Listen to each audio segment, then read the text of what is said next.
Boy Productions presents.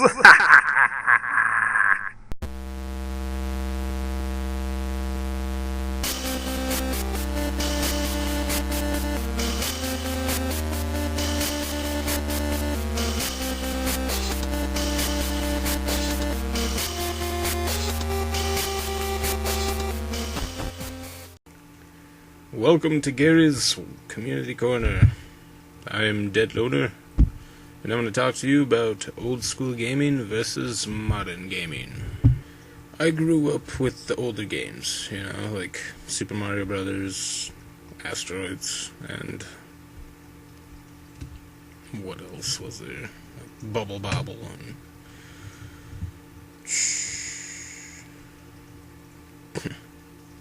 original Tetris for the Nintendo.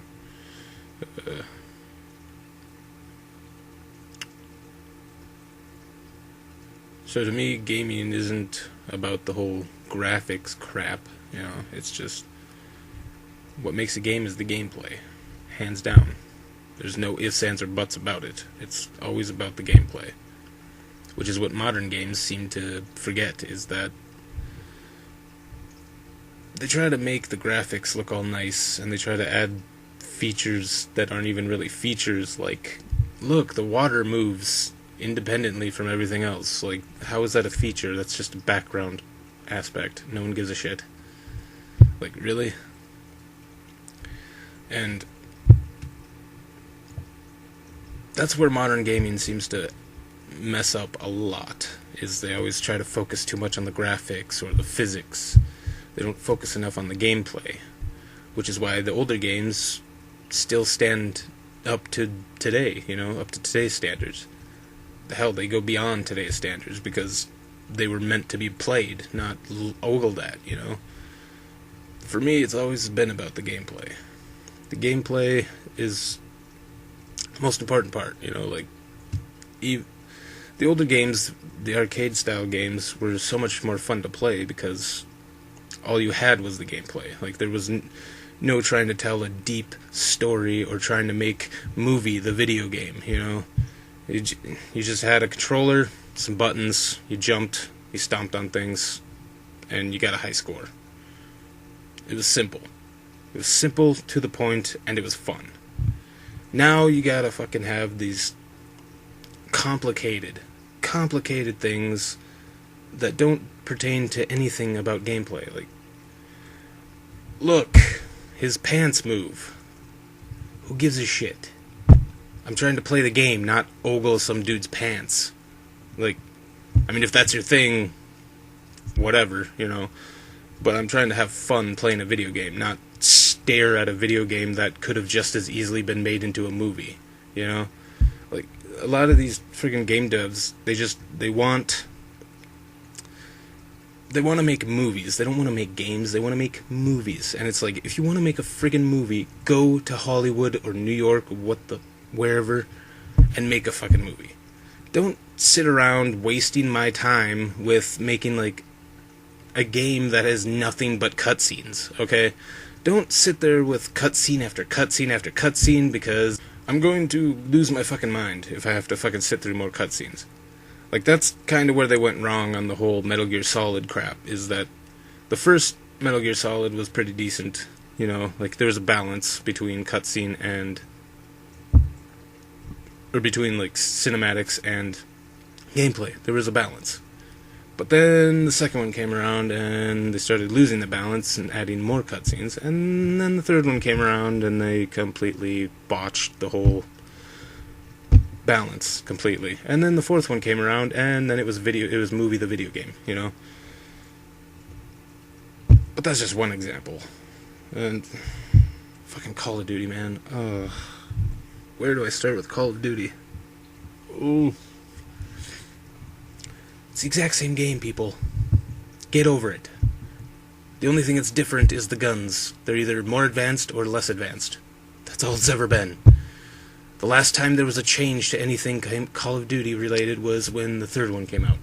And then the fourth one came out, and they just added more online features. That was it. And it's the same game every fucking time. The campaign story may be slightly different, but it's still, you're jumping into a war, guns a-blazing, whatever. It's the same fucking game, people. Get over it. Where the hell was I? Yeah, gameplay. I don't know, there's gotta be a balance. Like, Devil May Cry had a perfect balance between graphics and gameplay. Like, the graphics weren't stunning or anything, but they were decent. And then the gameplay was fantastic. Like, that was a perfect balance between gameplay and graphics. Because usually how it goes is you either have good graphics and shitty gameplay, or good gameplay and shitty graphics. It's usually how it goes, because no one can ever seem to figure out how to balance it out, except Capcom. Capcom is pretty good at balancing graphics with gameplay. And for some reason no one else followed that formula. I don't understand why. And by formula I mean like the balance between gameplay and graphics. But even so, like, I don't get modern gaming, basically. The games are like way too short. Like, they're not even difficult. Like, you can blast through a modern game in like a day if you have the time. I mean, you have children nowadays beating games. Like, they probably beat like 10 games in 2 days. That's how easy the games are these days. It's ridiculous. Like, there's no challenge. And then they try adding like difficulty settings that amp the challenge, or are supposed to make it challenging, but it's not really challenging, it's just fucking impossible. You got balance, people. You gotta have balance. That's what was so great about the older games, like Asteroids, you know? That got challenging the more and more you played it. Sinistar, that game is flippin' impossible. Holy crap. You gotta collect bomb fragments, or not bomb fragments, you gotta collect pieces to build bombs so that you can destroy the Sinistar. And it's like, that game is fun, and it's a little creepy because of the voiceovers that they have for it. Every time I hear the Sinistar voice go off, it's like, oh god, here we go. I don't know, I guess basically the point of this is you gotta find that balance. You gotta find that balance between gameplay and graphics. Because without it, your game is just crap. I'm the Dead Loner. I have presented you with some points, I think. Or I just went on a tangent that pertained to nothing. Bye!